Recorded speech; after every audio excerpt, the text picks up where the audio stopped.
ఆయన మాట్లాడుతున్నాడు.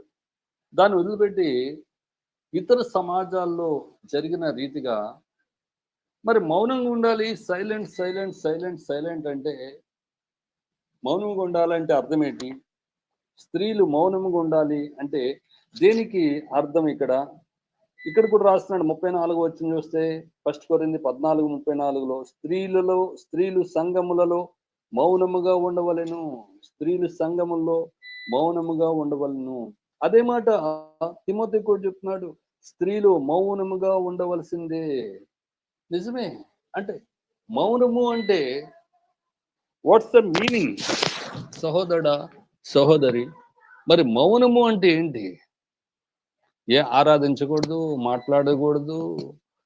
మరి కనీసం పిన్ డ్రాప్ సైలెన్స్ అదేనా అర్థం ఒకవేళ? మరి ఉపదేశించకూడదు.